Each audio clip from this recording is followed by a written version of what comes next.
Bonjour à tous, dans cette vidéo, je vais vous parler des différents statuts juridiques que vous pouvez utiliser pour votre activité de marketing de réseau, votre activité de MLM.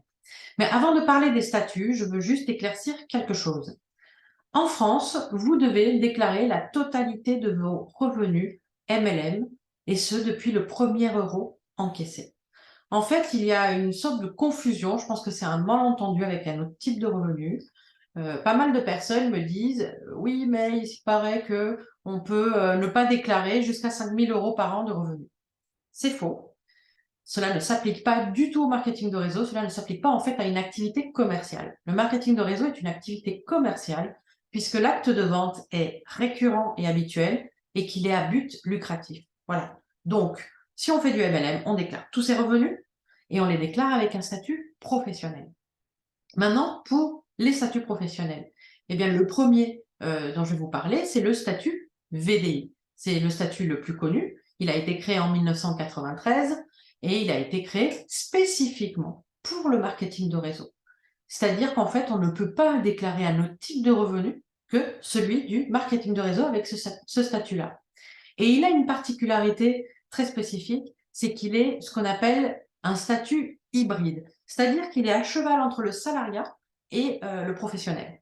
Donc sur le plan social, vous allez être assimilé salarié et sur le plan fiscal, vous allez être indépendant. Alors voilà comment ça se traduit. Eh bien, tout simplement, sur le plan social, c'est la société VDI qui va devoir déclarer et payer vos cotisations sociales. Ce n'est pas à vous de le faire. Donc ça, c'est une grande tranquillité. Et sur le plan fiscal, eh bien, c'est à vous de déclarer vos revenus. Et vous allez les déclarer une fois par an lors de la déclaration annuelle de revenus sur le petit feuillet professionnel, la 2042C Pro. Et là, il y a deux cas de figure pour le VDI. Le premier cas de figure, c'est lorsque vous êtes VDI mandataire. Dans ce cas-là, vous allez recevoir des commissions. C'est-à-dire qu'en fait, votre client va passer par un site internet qui est avec votre nom, il va acheter le produit à la société VDI qui va lui faire la facture et lui envoyer le produit. Et vous, vous allez percevoir des commissions. Donc, dans ce cas-là, vous êtes VDI mandataire, vous êtes payé en commission, vous les déclarez en prestation de service, donc en BNC, en bénéfices non commerciaux.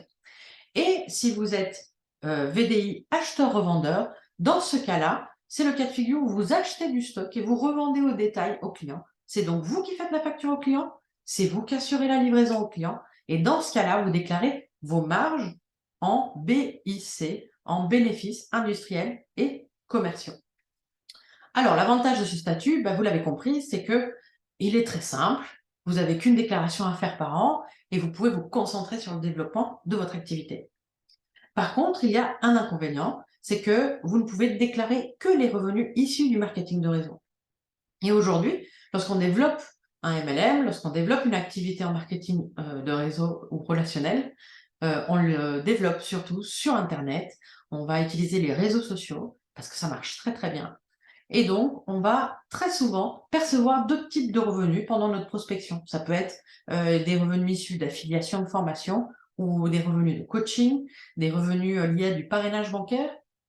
Et ces revenus-là, il faut également les déclarer. Mais vous ne pouvez pas les déclarer avec un statut VDI.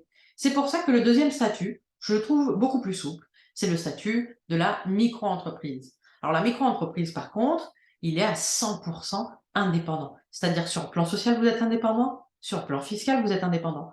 Et donc sur le plan social, vous allez devoir vous déclarer vos cotisations sociales.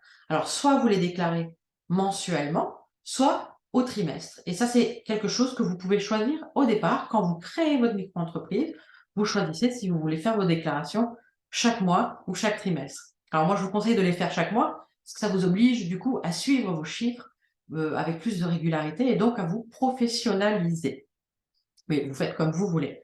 Et ensuite, sur le plan fiscal, eh bien, vous allez déclarer une fois par an vos revenus, comme le statut VDI. Si vous percevez des commissions, vous les déclarez en bénéfices non commerciaux.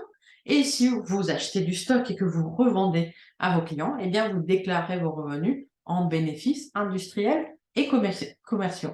Alors, l'avantage de la micro-entreprise, eh bien, c'est tout simplement que vous pouvez déclarer tout type de revenus et vous pouvez cumuler différents activités sur la même micro-entreprise, à condition bien sûr de ne pas dépasser les seuils. Et après, bien évidemment, l'autre avantage, c'est que c'est déjà un statut totalement professionnel, donc ça vous professionnalise dès le départ. Et l'inconvénient, eh bien, il est évident, vous avez un tout petit peu plus de travail administratif qu'avec le statut VDI. Mais j'ai envie de dire, une petite déclaration de chiffre d'affaires par mois, c'est pas non plus la mort, hein, voilà. Donc maintenant, on va voir un petit peu les seuils, parce que parfois les personnes me disent, mais et l'entreprise individuelle, pourquoi on ne peut pas l'utiliser? Il y a plein de gens qui l'utilisent. Alors, il y a quelque chose qu'il faut que je vous éclaircisse également. La micro-entreprise est une entreprise individuelle. C'est juste que son régime fiscal est un régime fiscal spécifique qu'on appelle micro-régime et qui donc assouplit les démarches administratives. Donc en fait, c'est une entreprise individuelle idéale pour démarrer une activité, pour tester une activité. Mais après, bien évidemment, lorsqu'on dépasse les seuils, il faut passer à autre chose. Donc déjà, je vais vous parler des seuils. Donc tout d'abord, pour le statut VDI, le seuil de conservation du statut, eh bien, il ne faut pas que vous dépassiez 21 996 € de rémunération brute annuelle sur 3 années civiles consécutives. Alors ce montant, 21 996, correspond à 50% du plafond de la sécurité sociale, ce qui veut dire qu'il change un tout petit peu chaque année, donc il faudra le vérifier. Et pour les plafonds de chiffre d'affaires du statut de la micro-entreprise, eh bien, lorsque c'est des commissions et des prestations de services, c'est 77 700 € hors taxe. Et lorsqu'on vend nous-mêmes les marchandises, on prend bien la vente de marchandises et pas la marge, on peut aller jusqu'à 188 700 € hors taxe. Dès qu'on commence à s'approcher de ces seuils, je vous conseille, je vous recommande d'aller vite vous rapprocher d'un expert comptable pour décider de quel statut vous conviendra le mieux pour continuer votre activité, continuer de la faire croître. Parce que, bien évidemment, il y a l'entreprise individuelle au régime réel, qui serait le plus naturel après une micro-entreprise, d'un point de vue juridique, mais en réalité, il y a plusieurs statuts, comme la SASU, comme le URL, et il n'y en a pas un mieux que l'autre. Il y en a, par contre, un plus adapté à votre situation particulière que l'autre. Et cela doit prendre en compte si vous êtes marié, si vous avez des enfants, si vous avez des biens immobiliers, si vous avez d'autres sociétés. Il y a plein de choses à prendre en compte.